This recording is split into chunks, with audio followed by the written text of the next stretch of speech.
નમસ્કાર દર્શક મિત્રો, ફિટનેસ પન્નામાં આપ સૌનું સ્વાગત છે. રિલેક્સ. હવે આપણે જોઈશું અહીંયા ઊભા ઊભાના આસનો જોઈશું. તો સૌથી પહેલા આપણે તાડાસન જોઈશું. તાડાસન કરવા માટે બંને પગના પંજા ભેગા મળાવી દઈશું. બંને હાથ સામે લાવીશું. બંને હાથનું લોક કરીશું. બંને હાથ ધીરે ધીરે અપ જવા દઈશું. ધીરે ધીરે બંને પગના આગળના પંજા ઉપર આપણે હોલ્ડિંગ કરીશું. અપ થઈશું. 10 સેકન્ડ રોકાઈશું. 1 2 3 4 5 6 7 8 9 10. રિલેક્સ. બંને હાથ સાઈડમાંથી આપણે નીચે લાવી દઈશું. આપણે એ વસ્તુનું ધ્યાન રાખીશું જેના હાઈ બીપી હોય, વર્ટિગોનો પ્રોબ્લેમ હોય એ તાડાસન નહીં કરે. ફરી આપણે એકવાર બધા એક સાથે કરીશું. બંને પગના પંજા મિલાવી દઈશું. બંને હાથ સામે લઈશું. લોક કરી દઈશું. ધીરે ધીરે બંને હાથ અપ લઈ જઈએ.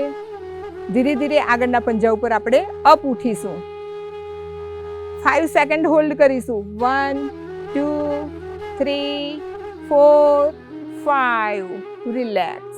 સાઈડમાંથી હાથ નીચે.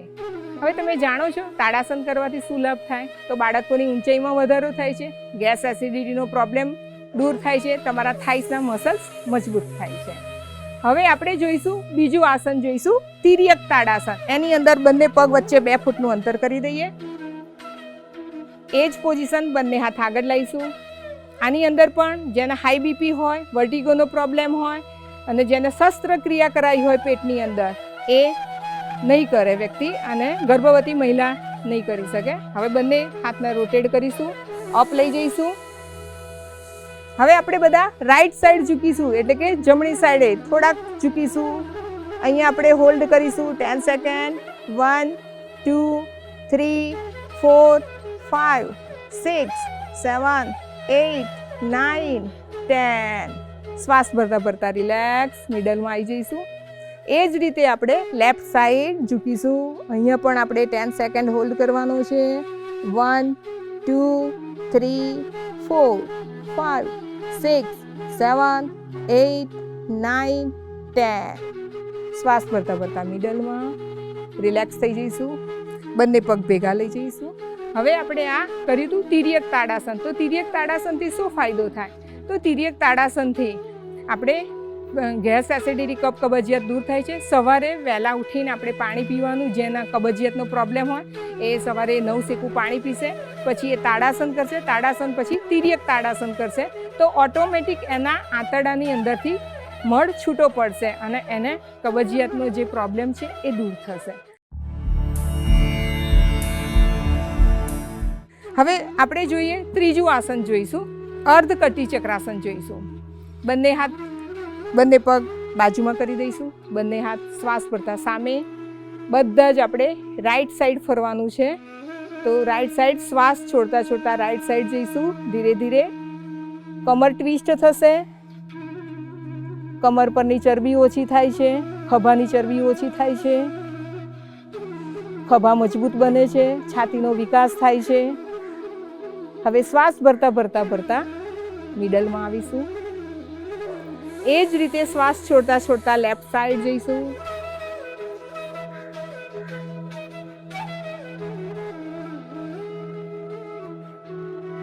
ફરીથી શ્વાસ ભરતા ભરતા મિડલમાં આવીશું. ફરી એકવાર એ જ પોઝિશન કરીશું રાઈટ સાઈડ. દરેક આસન આપણે હોલ્ડમાં કરીશું, હોલ્ડિંગ કરીશું તો એનું બેનિફિટ આપણને વધારે મળશે. શ્વાસ ભરતા ભરતા મિડલમાં. શ્વાસ છોડતા છોડતા લેફ્ટ સાઈડ. શ્વાસ ભરતા ભરતા મિડલમાં. રિલેક્સ. બંને હાથ કમરની બાજુમાં. હવે આપણે આગળનું આસન કરવાનું છે, અર્ધ ચક્રાસન કરવાનું છે. બંને પગ વચ્ચે ખભા જેટલું આપણે અંતર કરી દઈશું. એ પહેલાં જોઈ લઈશું કોણ ના કરી શકે. તો પીરિયડ્સમાં હોય એ મહિલા નહીં કરી શકે, ગર્ભવતી મહિલા નહીં કરી શકે, જેને હરણિયા હોય એ નહીં કરી શકે, વર્ટિગોનો પ્રોબ્લેમ હશે એ ના કરી શકે, હાઈ બીપી હોય એ ના કરી શકે. હા, લો બીપીવાળા છે એ કોઈ પણ સલાહકારની મદદથી એ કરી શકે છે. તો અહીંયા આપણે કરીશું અર્ધચક્રાસન. તો અર્ધચક્રાસનની અંદર કમરની આગળ આંગળીઓ રાખીશું, શ્વાસ ભરતા ભરતા પાછળ જવાનું છે, શરીરને બેન્ડ કરવાનું છે. જેમ આપણે કાઉન્ટિંગ કરતા જઈશું એમ શરીરને બેન્ડ કરીશું, યથાશક્તિ રોકાઈશું, પોતાના શરીર ઉપર આપણે પ્રેશર નહીં અનુભવીશું, યથાશક્તિ કરીશું, પોતાની ક્ષમતા અનુસાર કરીશું. ચલો, શ્વાસ ભરતા ભરતા પાછળની તરફ ઝૂકીશું. અહીંયા આપણે હોલ્ડ કરવાનું છે, શ્વાસ લેવાનો છે, શ્વાસ છોડવાનો છે, શ્વાસ લઈશું, શ્વાસ છોડીશું,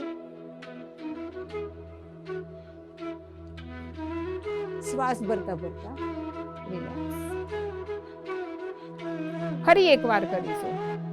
હવે આપણે પાછળ જ્યારે ઝૂકીએ છીએ ત્યારે ડાયરેક્ટ સીધો ઓક્સિજન વાયુ આપણા ફેફસામાં જાય છે, ફેફસા આપણા કાર્યક્ષમ બને છે અને આપણી શ્વસન શક્તિમાં વધારો થાય છે, ફેફસા મજબૂત બને છે. ચલો, ફરી એકવાર કરીશું. પાછળની તરફ ઝૂકીશું, 10 સેકન્ડ હોલ્ડ કરીશું. 1 2 3 4 5 6 7 8 9 10. શ્વાસ ભરતા ભરતા રિલેક્સ. બંને પગ પાછા બાજુમાં લઈ દઈશું. અર્ધચક્રાસનથી એ ફાયદો થાય છે, તમારા કરોડરજ્જુને વ્યાયામ મળે છે, કરોડરજ્જુ લચીલી બને છે, તમારા કમર દર્દ દૂર થાય છે, થાઈસની માંસપેશીઓ મજબૂત બને છે અને અપર બેલી ઓછું થાય છે. તો આટલા એના ફાયદા છે. હવે આપણે જોઈશું અર્ધ ત્રિકોણાસન જોઈશું. તો બંને પગ વચ્ચે 1 ફૂટનું અંતર રાખીશું, કમર ગરદન સીધા. હવે આપણે લેફ્ટ સાઈડ ઝૂકવાનું છે, એટલે રાઈટ સાઈડ અપ કરીશું. આપણે શ્વાસ ભરતા ભરતા રાઈટ સાઈડ અપ કરીશું, ઝૂકીશું લેફ્ટ સાઈડ. ડાબો હાથ પગની નીચે, ઢીચણની નીચે જાય એટલું આપણે ઝૂકીશું. હોલ્ડ કરીશું 5 સેકન્ડ. 1 2 3 4 5 6 7 8 9 10. રિલેક્સ. શ્વાસ ભરતા રિલેક્સ. હાથ પાછો મૂળ જગ્યાએ લાવી દઈશું. એ જ રીતે ડાબો હાથ અપ થશે, જમણો હાથ નીચે આવશે. અર્ધ ત્રિકોણાસન. ચલો, શ્વાસ ભરતા ભરતા હાથ અપ કરીશું, શ્વાસ છોડતા છોડતા ડાઉન. 10 સેકન્ડ. 1 2 3 4 5 6 7 8 9 10. શ્વાસ ભરતા ભરતા રિલેક્સ. હવે એના બેનિફિટ આપણે જોઈ લઈએ અર્ધ ત્રિકોણાસનથી. તો જો ત્રિકોણાસનના ફાયદા છે એ જ અર્ધ ત્રિકોણાસનના ફાયદા છે. તો તમારી સાઈડની જે ચરબી છે એ ઓગળે છે, બંને સાઈડના, બંને ખભાના પાછળની જે ચરબી છે એ પણ ઓછી થાય છે. એનાથી કરોડરજ્જુ લચીલી બને છે, પગના થાઈસ મજબૂત બને છે અને ખભાના મસલ્સ પણ મજબૂત બને છે. હવે આપણે કરીશું પૂર્ણ ત્રિકોણાસન કરીશું. હવે પૂર્ણ ત્રિકોણાસન કોણ ના કરી શકે? તો જેને હરણિયાનો પ્રોબ્લેમ હોય એ ના કરી શકે, જેને પેટમાં ઓપરેશન કરેલું હોય ને 3 મહિના સુધીનો જે સમયગાળો હોય એ ના કરી શકે, પીરિયડ્સમાં હોય એ મહિલા ના કરી શકે, જેને હાઈ બીપી હોય, વર્ટિગોનો પ્રોબ્લેમ હોય એ પૂર્ણ ત્રિકોણાસન નહીં કરી શકે. તો ચલો બતાવું હું. બધાની પોતાની મેટ ઉપર ફરી જઈશું. 2 ફૂટ જેટલું અંતર કરીશું, 2 પગ વચ્ચે ગેપ કરીશું, બંને હાથ ખભાના સમાંતર ખોલી દઈએ. હવે આપણે જમણી તરફ ઝૂકવાનું છે, માટે જમણો પગ બહાર કરીશું, જમણા પગનો પંજો બહારની તરફ. ધીરે ધીરે ઝૂકવાનું છે, ઝૂકીશું. ડાઉન. શ્વાસ ભરતા ભરતા ડાઉન થશે. હાથ પાછળ, હાથનો પંજો સીધો, વચ્ચેની આંગળી જોવાનો પ્રયત્ન કરીશું. 10 સેકન્ડ હોલ્ડ કરીશું. 1 2 3 4 5 6 7 8 9 10. પહેલાં રિલેક્સ થઈ જઈશું. ધીરે ધીરે શ્વાસ ભરતા ભરતા અપ થઈએ. એ જ રીતે પગનો પંજો હવે સીધો કરી દઈશું.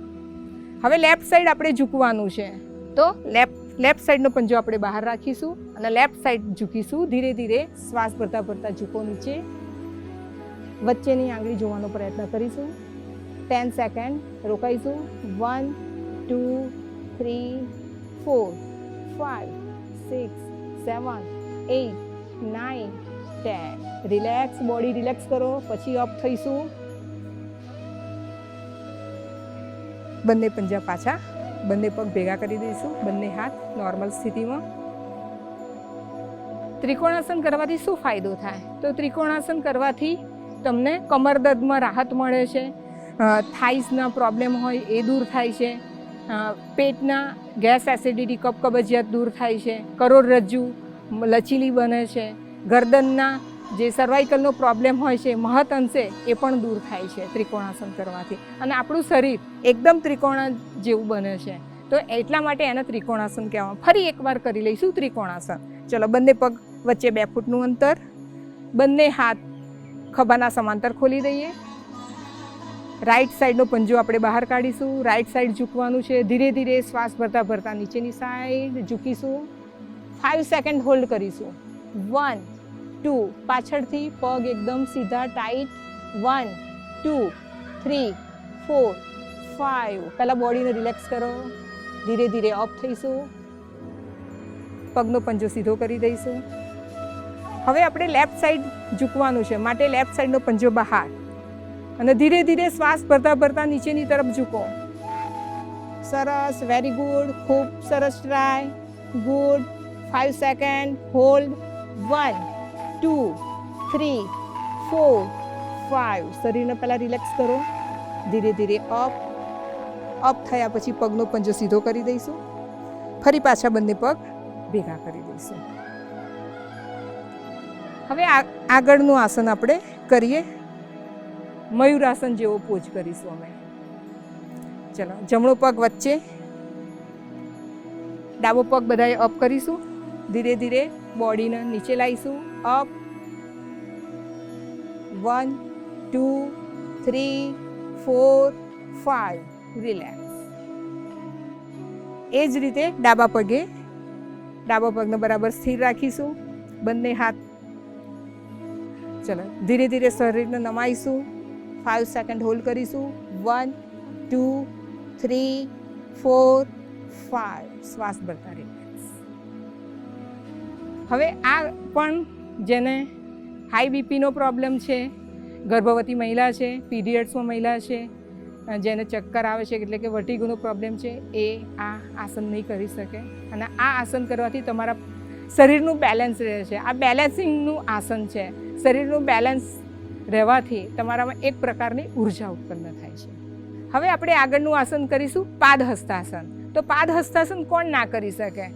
તો ગર્ભવતી મહિલા છે, પીરિયડ્સમાં મહિલા છે, હાઈ બીપીવાળા છે અને વેરિકોઝ વેઇનવાળા છે, એ પાદહસ્તાસન ઝડપથી નહીં કરી શકે, એ હોલ્ડિંગ નહીં કરી શકે. જેના ઓપરેશન કરાયેલું હોય અને એના 3 મહિના થાય તો 3 મહિનાની અંદર પાદહસ્તાસન નહીં કરી શકે, અને હરણિયાવાળી વ્યક્તિ આગળ નહીં ઝૂકી શકે. તો પાદહસ્તાસન માટે બંને પગ ભેગા કરીશું. શ્વાસ ભરતા બંને હાથ અપ કરીશું. બોડી પાછળ લઈ જઈશું શ્વાસ ભરતા. એ જ બોડીને અને આપણી સીટનો ભાગ પહેલાં પાછળ લાવીશું. બંને હાથ અને માથું એક સાથે, માથું ઢીચણના અડાડવાની કોશિશ કરીશું. આપણે 10 સેકન્ડ હોલ્ડ કરીશું. યથાશક્તિ મુજબ કરીશું. શરીર સાથે જોર નહીં કરીએ, જેનાથી થાય એટલો જ પ્રયત્ન કરશે. 10 સેકન્ડ રોકાઈએ. 1, 2, 3, 4, 5, 6, 7, 8, 9, 10. પહેલાં બોડીને રિલેક્સ કરો. માથું અને બંને હાથ એક સાથે અપ થશે. રિલેક્સ. સાઈડમાંથી હાથ નીચે. હવે આપણે આગળનું આસન કરવાનું છે, સર્વાંગ પુષ્ટિ આસન કરવાનું છે. એના માટે પણ આપણે સાઈડ બદલી દઈશું. તો આપણે જમણા સાઈડે આપણે વળવાનું છે, માટે જમણો હાથ આ રીતે બંને હાથ મુઠ્ઠી વાળીને ક્રોસ કરીશું. અપ લઈ જઈએ. હવે શ્વાસ છોડતા છોડતા નીચેની જમણી સાઈડે બંને હાથ નીચે જમીનને ટચ કરી દઈશું. 10 સેકન્ડ રોકાઈશું. 1, 2, 3, 4, 5, 6, 7, 8, 9, 10. શ્વાસ ભરતા ભરતા અપ. વચ્ચે આવી જઈશું. શ્વાસોશ્વાસની ક્રિયા નોર્મલ કરી લઈએ. હવે એ જ રીતે આપણે ડાબી તરફ ઝૂકવાનું છે. હાથની ઇન્ટરચેન્જ કરીશું. ડાબી તરફ ઝૂકીશું. 10 સેકન્ડ રોકાઈશું. 1, 2 3 4 5 6 7 8 9 10 રિલેક્સ. બંને હાથ અપ. ફરી એકવાર કરીશું. હાથ બદલી દઈશું. Right side. 5 second hold. 1 2 3 4 5 relax. Up જઈશું. હાથ બદલી દઈએ. Left hand up. ફરીથી લેફ્ટ સાઈડ ઝૂકીશું. 1 2 3 4 5 6 7 8 9 10 રિલેક્સ. અપ કરીશું. બંને હાથ સાઈડમાંથી નીચે. બંને પગ ભેગા કરી દઈશું. પાછા મૂળ સ્થિતિમાં આગળ ફ્રન્ટ સાઈડ આપણે આવી જઈશું. હવે આ એક સૂક્ષ્મ વ્યાયામ હતો. એ સૂક્ષ્મ વ્યાયામ પછી હવે આપણે આગળનું આસન કરીશું. તિર્યક કરીશું, એટલે કે ફરીથી પાછા સાઈડ ચેન્જ કરી દઈશું. આની અંદર પણ વર્ટિગોનો પ્રોબ્લેમ, હાઈ બીપી, પીરિયડ્સમાં હોય એ મહિલા, ગર્ભવતી મહિલા આ આસન નહીં કરે. આપણે તિર્યક કરવાના છે, જેનાથી વેઇટ લોસ થાય છે. તો બંને હાથ ખભાના સમાંતર લાવી દઈશું. આપણે એકસાથે 20નું આપણે કરવાનું છે. બંને સાઈડે ગણતરી કરીને 30 કરી દઈશું. ચલો સ્ટાર્ટ કરીશું. ડાબો હાથ જમણા પગને ટચ કરીશું. 1 2 3 4 5 6 7 8 9 10 10 9 8 7 6 5 4 3 2 1 લાસ્ટ 10 1 2 3 4 5 6 7 8 9 10. હવે આપણે આગળનું આસન કરીશું. ધ્રુવાસન કરીશું. જમણો પગ વાળી દઈશું પલોઠીની જેમ. બંને હાથ ઉપર લઈ લઈશું.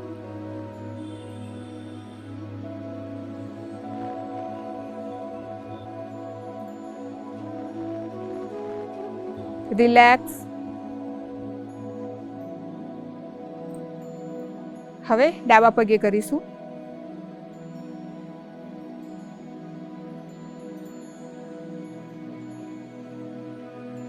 One, 2 3 4 5 6 7 8 9 10. રિલેક્સ. હવે વૃક્ષાસન કરીશું. વૃક્ષ એટલે વૃક્ષ જેવું આસન. તમારા પગ મજબૂત થાય છે એનાથી.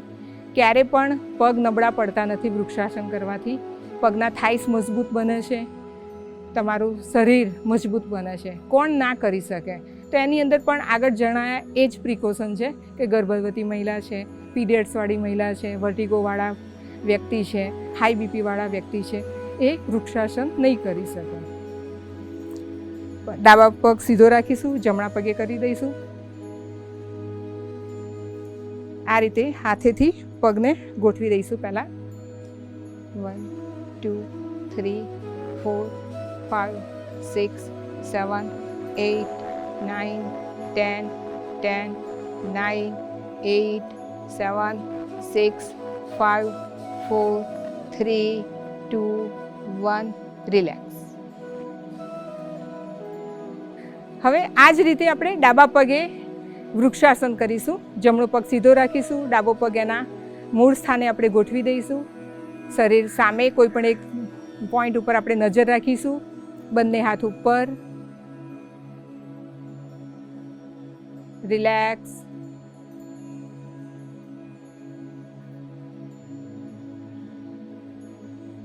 આજે મેં ઊભા ઊભાના આસનો બતાવ્યા એ તમે ડેઈલી એનો યુઝ કરજો. ડેઈલીમાં રૂટિનમાં રાખજો.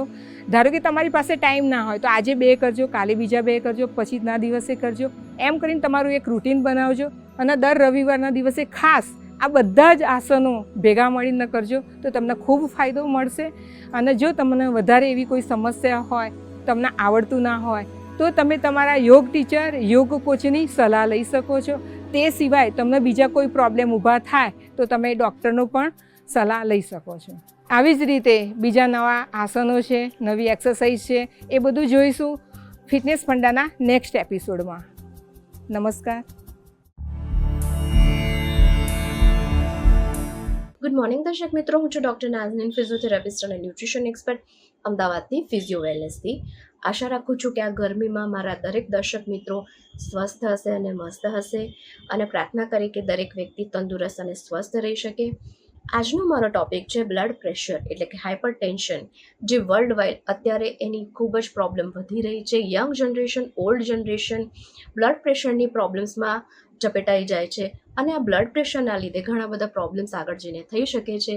મારો આશય એટલો જ છે કે આપણે બ્લડ પ્રેશરને ઓળખીએ, નિયમિત રીતે એની સાવચેતી રાખીએ, થોડા પગલાં નિયમિત રીતે ભરવામાં આવે, નિયમિત રીતે કાળજી લેવામાં આવે, તો બ્લડ પ્રેશર અને એને લીધે થતી હેલ્થની જેટલી પણ પ્રોબ્લેમ છે, જેમ કે સ્ટ્રોક છે, મગજની નસ ફાટી જવી, હેમિપ્લેજિયા છે, heart failure, cardiac arrest, kidney failure, ઘણી બધી ડિઝીઝ, ઘણી બધી પ્રોબ્લેમ બ્લડ પ્રેશરના કારણે થતી હોય છે. તો એ બ્લડ પ્રેશરના કારણે બધી પ્રોબ્લેમ્સથી આપણે બચી શકીએ. તો શું છે બ્લડ પ્રેશર? બ્લડ પ્રેશર એટલે કે બ્લડને જવા માટે આર્ટરીઝમાંથી, એટલે કે આપણી ધમની અને શીરા, આપણે નાનપણમાં ભણ્યા છીએ, તો આપણી આર્ટરીઝમાંથી જે બ્લડ પાસ થાય છે અને એક પ્રેશર ક્રિએટ કરે છે. દરેક ધમની જે હોય છે એ ગોળાકાર હોય છે, એની જે આર્ટરીઝ હોય છે ગોળાકાર હોય છે. આપણે ઇમેજમાં આપણે જોઈ શકીએ છીએ. એ આર્ટરીઝ જ્યારે સંકોચાય છે ત્યારે એ હાઇપર ટેન્શન ક્રિએટ કરવા લાગે છે. તો બીપી નોર્મલી કેટલું હોય છે? એવું કહેવાય છે કે આપણને ડૉક્ટર કહેતા હોય છે કે ઉપરનું બીપી આટલું છે, નીચેનું આટલું છે. તો ઉપરનું બીપી હોય એને કહેવાય સિસ્ટોલિક બ્લડ પ્રેશર. જ્યારે હાર્ટ આપણું કોન્ટ્રાક્શન કરે છે, જ્યારે એ ધબકે છે, ત્યારે ઉપરનું બ્લડ પ્રેશર આપણે એને સિસ્ટોલિક કહીએ છીએ. અને જ્યારે હાર્ટ થોડુંક રિલેક્સ થાય છે, એક સેકન્ડ, ફ્રેક્શન ઓફ સેકન્ડ માટે રિલેક્સ થાય છે, કોન્ટ્રાક્શન અને સ્લાઇટ રિલેક્સેશન, તો રિલેક્સેશનનો જે ફેઝ છે એ નીચેનું બ્લડ પ્રેશર બતાવે છે, જેને કહેવાય છે ડાયસ્ટોલિક બ્લડ પ્રેશર. નોર્મલી કેટલી રેન્જ હોય છે? ચાર્ટમાં આપણે જોઈ શકીએ છીએ કે 120-80 નોર્મલ ગણવામાં આવે છે. પણ જેમ જેમ આપણી ઉંમર વધે છે, જેમ જેમ જેન્ડર ડિફરન્સ હોય છે, જેમ કે જેન્ટ્સમાં બ્લડ પ્રેશર થોડું કમ્પેર ટુ વુમન, ફિમેલ કરતાં વધારે જોવા મળે છે. એ જ રીતે મોટી ઉંમરના જે વ્યક્તિઓ હોય એમાં બ્લડ પ્રેશર વધારે હોય છે. તો એ જ રીતે જ્યારે પણ બ્લડ પ્રેશર 130-90 અથવા 130-80થી ઉપર જાય છે ત્યારે અલગ અલગ સ્ટેજ કહેવામાં આવે છે, કે પ્રી હાઇપરટેન્સિવ સ્ટેજ, હાઇપરટેન્શન 1 સ્ટેજ, અને એમ કરતાં કરતાં જ્યારે બીપી જ્યારે 180-110 પહોંચી જાય, સિસ્ટોલિક ડાયસ્ટોલિક, ત્યારે આપણે ખરેખર ડૉક્ટર પાસે જવું જોઈએ. બીપીની જ્યારે પણ તકલીફના કોઈ પણ લક્ષણ આપણને જોવા મળે, જેમ કે ખૂબ પરસેવો થતો હોય, ખૂબ માથું હંમેશા દુખ્યા કરતું હોય, માથામાં ભાર લાગતો હોય, પોતાના શરીરમાં ગરમી લાગ્યા કરતી હોય, આપણી પલ્સ રેટ ખૂબ જ હાઈ બતાવતી હોય, તો એ સમયે આપણે તાત્કાલિક ડૉક્ટર પાસે જઈ આપણા બીપીને ચેક કરાવવું જોઈએ. અને જો હાઇપરટેન્શનની શરૂઆત થઈ ગઈ હોય તો ઘરગથ્થુ ઉપચાર કરતાં પહેલાં મેડિકલ ડૉક્ટર કે ફિઝિશિયનની સલાહ પ્રમાણે આપણે દવા શરૂ કરવી જોઈએ. જો એ હાઇપરટેન્શન એટલે બ્લડ પ્રેશરના શું રીઝન્સ હોય છે? સૌથી પહેલું રીઝન હોય છે કે આપણે બહારનું ખાતા હોઈએ, કાં તો વધારે પડતું તળેલું ખાતા હોઈએ. એક રીઝન છે જેન્ડર ડિફરન્સ, આપણે વાત કરી. જેનેટિક, ઘણાને જેનેટિકલી પ્રોબ્લેમ હોય, ઘણાના ઘરમાં સારું હેલ્ધી ફૂડ લેવાતું હોય છતાં પણ ઘણાને બીપી રહેતું હોય છે. ઘણાના ઘરમાં સોલ્ટ ઇન્ટેક વધારે હોય, જેને ઉપરથી મીઠું નાખવાની આદત હોય, જે લોકો કોલ્ડ ડ્રિંક વધારે પીતા હોય, જે લોકો આલ્કોહોલ લેતા હોય, સ્મોકિંગ કરતા હોય, તો પણ બ્લડ પ્રેશર થઈ શકે છે. જે લોકો ખૂબ એક્સેસિવ ટેન્શન લેતા હોય, તો સ્ટ્રેસના કારણે અને ટેન્શનના કારણે પણ બ્લડ પ્રેશર આવતું હોય છે. જે લોકોની લાઈફસ્ટાઈલ સિડેન્ટરી છે, જે લોકો ફિઝિકલી એક્ટિવ નથી, એવા લોકોને પણ બ્લડ પ્રેશર થઈ શકે છે. તો આજે વાત કરીએ કે બ્લડ પ્રેશરને દૂર કરવા શું કરી શકાય. સૌથી પહેલાં તો જે પણ ફાસ્ટ ફૂડ હોય, જેમાં એકનું એક તેલ, આપણને ખબર છે કે એકનું એક તેલ વારંવાર જો ગરમ કરવામાં આવે તો એ પોઈઝન જેવું બની જાય છે. એ કાળું તેલ આપણા હાર્ટ માટે, આપણા હૃદય માટે, આપણા બ્રેઇન માટે, આપણા કોલેસ્ટ્રોલ લેવલને વધારે છે, તો એ સારું નથી. તો બેટર છે કે આપણે બહારનું ઓછું કરીએ, સોલ્ટ ઇન્ટેક ઓછું કરીએ, આપણું મીઠું ઓછું કરીએ, આલ્કોહોલ કે ઠંડા પીણા દૂર કરીએ આપણી લાઈફમાંથી, સ્મોકિંગને અવોઇડ કરીએ, સ્ટ્રેસ ઓછો કરીએ. એના માટે આપણે મેડિટેશન, યોગા કે એક્સરસાઇઝ કરી શકીએ છીએ. સાથે સાથે રેગ્યુલરલી આપણું જે બ્લડ પ્રેશર છે એ ડૉક્ટર પાસે ચેક કરાવી શકીએ એવરી ઓલ્ટરનેટ ડે. અને ઘરમાં આવી રીતે ડિજિટલ કોઈ પણ મશીન હોય, કોઈ પણ કંપનીનું, સારી એવી ટ્રસ્ટેડ બ્રાન્ડનું લઈ અને એની ઉપર આપણે બ્લડ પ્રેશરને ચેક કરી શકીએ. બ્લડ પ્રેશરને પહેલાં એક કમ્ફર્ટેબલ પોઝિશનમાં બેસી જઈ અને ઊંડા શ્વાસ લીધા પછી આપણે 2 થી 3 રીડિંગ લેતા હોઈએ છીએ અને 3rd રીડિંગને આપણે સાચું ગણતા હોઈએ છીએ. તો હંમેશા એ રીતે બ્લડ પ્રેશરને ચેક કરવું જોઈએ. તો બ્લડ પ્રેશરને દૂર કરવા માટેના આપણે રસ્તા પણ જોયા.